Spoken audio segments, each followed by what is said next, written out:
Hey there, Casey Dimon here with the TaxSaleAcademy.com, and in this video we're talking about what you should bring with you to a tax sale auction.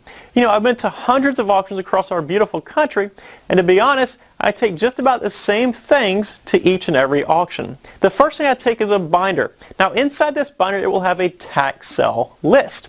You have to remember that a lot of counties and a lot of auction companies won't provide you this list as you register. You know, they won't have it for you, especially if it's a larger auction. You know, if you're talking 400 or 500 pieces of property, you know, that's a 70, 80 page document, and they're just not going to take the time or the effort or the expense to print these lists out for you.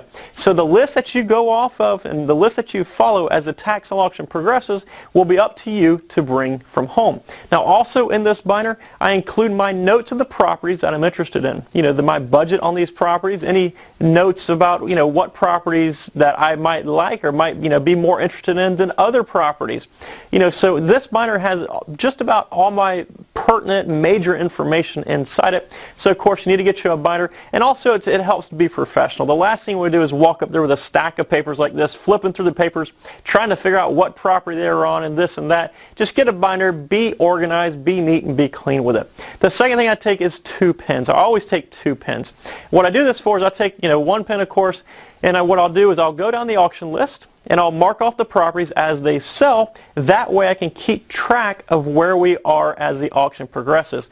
The reason I take the second pen is, well, let's face it, pens run out of ink, and you don't want to run out of ink and have to borrow a pen from a buddy or go to your vehicle to get a pen out and miss the property that you came to bid on. The next thing I take is my identification. You know, I take my driver's license, or if you don't have a driver's license, I take my state ID card, because a lot of times they're going to require this in order for you to register in order to bid. The next thing I take is my payment method.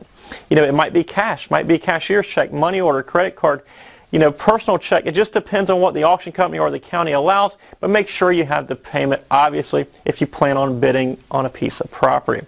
Another thing I take is something to occupy my time. You know, I've sat at auctions before that are 8, 9, 10 hours. And you know, you just sit there. Sometimes there's going to be a space where it might be 30, 40 properties in between a property you're interested in and the next one. So take something to occupy your time. Maybe it's your iPhone. Maybe you can just browse the internet on your iPhone. Maybe it's a magazine. Maybe you like to read books. Take something to occupy your time. The next thing I usually take is a water and possibly a snack if I think it's going to be a long auction. You know, I used to not do this a whole lot, but I sat an auction one time from 10 o'clock in the morning till 10 o'clock at night with no water and no snacks. Well, I learned my lesson very, very quickly, so now I'll take a water and some snacks, at least a candy bar or something just to hold me over. And the last thing, you know, I personally don't actually take one anymore because I don't get too, you know, cold in these auctions.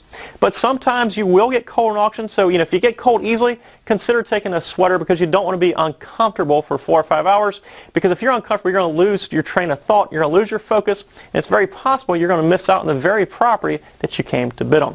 So I hope this has helped you, you know, as far as what you should take to a tax sale auction. If you'd like more information on the tax sale investing business, head on over to my website at the TaxSaleAcademy.com, and you can do that by clicking the blue link right here next to my head. Again, it'll take you to the TaxSaleAcademy.com. Once you're there, download your free copy of my ebook, The Tax Sale Blueprint. Have a great day, folks. Take care.